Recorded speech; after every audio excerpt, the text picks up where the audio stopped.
எல்லாருக்கும் வணக்கம். இன்றைக்கி நம்ம எதை பற்றி பேச போகிறோம்னா டேட்டிங் அப்படின்னா என்ன? எனக்கு தெரிஞ்சதை வச்சு சொல்லணுன்னா, நான் வந்து இந்த யூஎஸில் ஃப்ரெண்ட்ஸ் அப்படிங்கிற சீரீஸை வந்து நான் பார்த்துருக்கேன். அதில் வந்து ஒரு ஆணும் பெண்ணும் ஏதோ ஒரு விதத்தில் ஃப்ரெண்டு மூலமாகவோ ஃபோனோ ஏதோ ஒரு விதமாக ரெண்டு பேரும் வந்து அறிமுகமாகறாங்க. நம்ம ரெண்டு பேரும் ஒருத்தருக்கு ஒருத்தர் தெரிஞ்சுக்கலாம். பழகும்போது நம்ம ரெண்டு பேருக்குள்ளே வந்து ஒரு லவ் உருவாகும். அப்படிங்கிறது தான் டேட்டிங் அப்படின்னு சொல்லி எனக்கு தெரியும். சரிங்களா?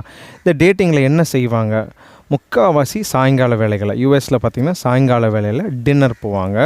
அந்த டின்னருங்கிற இடத்துல வந்து நல்லா பேசுவாங்க, பழகுவாங்க. அந்த டின்னர் முடியும் போது 90%, குறைஞ்சி சொல்கிறேன், 90% அந்த டேட்டிங் அந்த டின்னர் முடியும் போது அவங்க வந்து அங்கே வந்து பார்த்திங்கன்னா 18 வயசு தாண்டுமோ பசங்களும் பொண்ணுங்களும் வந்து தனியாக வாழ ஆரம்பிச்சிருவாங்க. முக்கால்வாசி வேலை செய்ய ஆரம்பிக்கிற காலத்தில். அப்போது இந்த தனியாக இருக்கிற வீட்டுக்கு ட்ராப் பண்ண போகிறேன் அப்படின்னு போகும்போது கடைசியில் அவங்க வந்து முடிவு பார்த்திங்கன்னா ஒரு தவறான ஒரு காரியத்தில் முடிக்கிறாங்க அந்த நைட்டை. சரிங்களா? இதுதான் வந்து டேட்டிங் வந்து யூஎஸில் நடந்துகிட்ருக்குது. இப்போது சென்னையில், இந்தியாவில், தமிழ்நாட்டிலலாம் கூட கொஞ்சம் இது ஃபேமஸ் ஆகிட்டுருக்கு. நிறைய பேர் சப்போர்ட் பண்ண ஆரம்பிக்கிறாங்க. தமிழ்நாட்டில் எப்படி நடக்குதுன்னு தெரில. ஒருவேளை ஃபர்ஸ்ட் டே இல்லை நாங்களாம் உடலுறவு கொள்றதில்ல, அது உங்களுக்கு தான் தெரியும். சரி, சந்தோஷம். அப்படி இல்லைனா சந்தோஷம். ஆனால் வந்து பார்த்திங்கன்னா என்னுடைய ஒப்பீனியன் கேட்டிங்கன்னா, டேட்டிங் வந்து ரொம்ப ஒரு ஆபத்தான ஒரு காரியம். எப்படி யாருன்னே தெரியாத ஒரு ஸ்ட்ரேஞ்சர், யார் என்னன்னே தெரியாது, அவங்கக்கிட்ட எப்படி நீங்கள் வந்து அவங்களோட நீங்கள் ஃபஸ்ட்டு டே திடீர்னு பயணிக்கிறீங்க? அது எப்படி உங்களால் முடியும் சொல்லுங்களேன்? நான் ஒரு ப்ராங்க் ஒன்று நடந்துச்சு.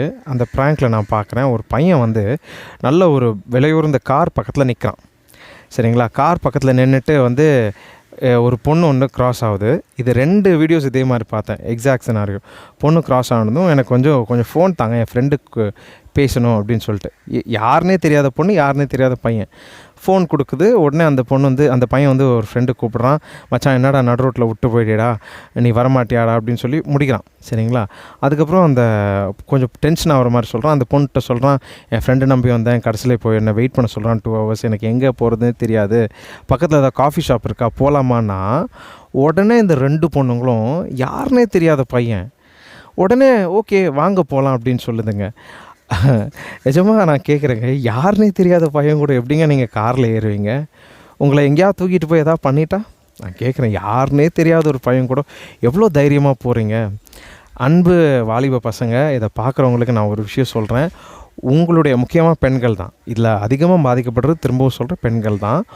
உங்கள் அம்மா, அப்பா, அண்ணன், அக்கா இவங்களை தவிர்த்து உங்களை மேலே உண்மையாக அக்கறையாக இருக்கிறவங்க உலகத்தில் யாரும் கிடையாது. அப்படி ஒருத்தங்க லைஃப் பார்ட்னராக அமைஞ்சா உங்களுக்கு ரொம்ப சந்தோஷம். உண்மையாகவே ஒரு ஸ்ட்ரேஞ்சர் முதல் பார்வையிலே அப்படி இருப்பான் அப்படிங்கிறது அது வந்து ஒரு பொய்யான செய்தி. அந்த பொய்யான செய்தியை தயவு செஞ்சு நம்பாதீங்க. திடீர்னு வர ஒரு ஸ்ட்ரேஞ்சரோட நீங்கள் நாளை செலவு பண்ணுறது. நீங்கள் ஒன்று சொல்கிறேன், இந்த அமெரிக்காவில் நடக்கிற மாதிரி ஒரு டேட்டிங் போகிறீங்க. அங்கெல்லாம் பார்த்தீங்கன்னா அந்த ஜோயி கேரக்டர் பார்த்திங்கன்னா டேட்டிங்கிற பெயரில் கிட்டத்தட்ட 9 சீரீஸ், மொத்த சீரீஸ்லேயும் கிட்டத்தட்ட பல பெண்களோட ஜஸ்ட் சேருவார். அந்த நைட்டு வந்து தவறான காரியத்தை செய்வார், மற்ற நாள் தூக்கி போட்டு போயிடுவார். இப்போ நீங்கள் இதே மாதிரி ஒரு கல்ச்சரை ஆரம்பிச்சிங்க வைங்களேன், உங்கள் வாழ்க்கையில் பர்சனலாக ஃபஸ்ட்டு ஒரு பையனோட போவீங்க. ஒருவேளை தவறு நடக்குதுன்னு வைப்போம், 2nd, 3rd, 4thன்னு சொல்லி போகும்போது போக போக உங்களுடைய மனசே எப்படி ஆகிடும்னா உங்களை வந்து வெறுத்துரும். நீங்கள் வந்து பல நபர்களோட தேவையில்லாத ஒரு உறவுக்குள்ளே போயிடுவீங்க. உங்களை எல்லாரும் வந்து உங்களை யூஸ் பண்ணிவிடுவாங்க. உண்மையான ஒரு லைஃப் பார்ட்னர் உங்கள் இருதயத்தை நேசிப்பார், உங்களை நேசிப்பார். ஆனால் இது மாதிரி ஃபேக்காக வரவங்கெல்லாம் பார்த்திங்கன்னா உங்கள் உடலை மட்டும்தான் நேசிப்பாங்க. தயவு செஞ்சு இதை மாதிரிப்பட்டவங்கள நம்பி இதை மாதிரிப்பட்ட உறவில் போகாதீங்க. என்னை கேட்டிங்கன்னா டேட்டிங்கிற ஒரு காரியத்தை செய்யாதீங்க. 18 தாண்டுதா, 12th முடிப்பீங்க. நல்ல ஒரு படிப்பை ஃபோக்கஸ் பண்ணி படித்து முடிங்க. உங்களுக்கு பிடிச்ச ட்ரீம் கரியரை வந்து படித்து முடித்ததும் பர்சியூ பண்ணுங்கள். நீங்கள் குறைஞ்சது ஒரு 24-25 வயசுக்குள்ளே வரும்போது உங்களுக்கு பிடிச்ச கரியர் ட்ரீம் எதுவோ அதில் முதல் காலை எடுத்து வைங்க. அதுக்கடுத்தது நாங்கள் தேடலாமான்னா அதுக்கடுத்தது கூட என்ன கேட்டிங்கன்னா என்னுடைய இது ஒப்பீனியன். சரிங்களா? உங்களுக்குன்னு சொல்லி கடவுள் ஒரு லைஃப் பார்ட்னரை உருவாக்கி வச்சுருக்காரு. சரிங்களா? அந்த லைஃப் பார்ட்னரை கடவுளே என்கிட்ட சரியான நேரத்தில் கொண்டு வாங்க அப்படின்னு சொன்னிங்கன்னா அந்த லைஃப் பார்ட்னரை கடவுள் கொடுப்பாரு. அந்த லைஃப் பார்ட்னர் உங்களை அருமையாக பார்த்து உங்கள் வாழ்க்கையை பியூட்டிஃபுல்லாக கொண்டு போவார். நீங்கள் வந்து உங்களை நேசிப்பார், உங்களை நேசிப்பார், உங்கள் இருதயத்தை நேசிப்பார், உங்கள் கேரக்டரை நேசிப்பார். இப்படி ஒரு லைஃப் போச்சுன்னு வைங்களேன், ஒரு 60s நீங்கள் ரீச் ஆகும்போது அப்பா நல்ல வேளை நல்ல ஒரு லைஃப் பார்ட்னர் கொடுத்தீங்கன்னு சொல்லி யோசிப்பீங்க.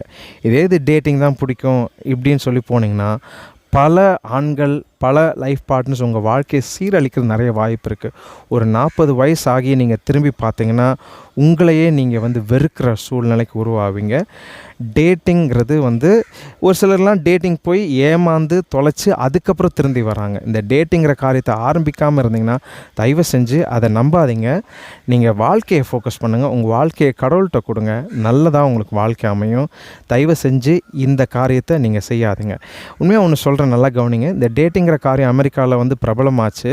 அப்புறமா பார்த்திங்கன்னா அங்கேருந்து அவங்களோட ரிசல்ட், ப்ராக்டிக்கல் ரிசல்ட் சொல்கிறேன், லிவிங் டுகெதர்னு வந்துட்டாங்க. இப்போது மேலை நாடுகள், வெஸ்டர்ன் கண்ட்ரீஸ்லாம் எது தெரியுமா ஃபேமஸ்ஸு? சீட்டிங். அவங்க வந்து என் இஷ்டப்படி நான் இருக்கிறேன்னு சொல்லி டேட்டிங், லிவிங் டுகெதர், கடைசியில் கல்யாணம் பண்ணுவாங்க. கல்யாணத்துக்கு அப்புறம் கூட பார்த்திங்கன்னா இன்னொரு உறவை அவங்க வந்து வச்சுப்பாங்க, இன்னொருத்தவங்களோட தவறாக பழகுவாங்க. இதுதான் இந்த டேட்டிங்கோடைய முதல் படி, முடிவான படி. இப்படி வந்து கண்டபடி அவங்க ஒரு நாயை போல் ஒரு மாறி கண்டபடி அவங்க வாழ்க்கை ஒரு நாத்தமாக ஆகிடும். அதனால் உங்கள் வாழ்க்கை ஒரு அழகான பூவை மாதிரி ஆகிறதும் சரி, இல்லை ஒரு மோசமான சூழ்நிலைக்கு மாறுறதும் உங்களுடைய கையில் தான் இருக்குது. சிந்தித்து செயல்படுங்க. நிறைய பேர் சொல்லுவாங்க டேட்டிங் நல்லதுன்னு. அன்பான தம்பி தங்கச்சி, டேட்டிங் உங்கள் வாழ்க்கைக்கு ஒரு கேடு. தயவு செஞ்சு டேட்டிங் பண்ணாதீங்க. தேங்க்யூ.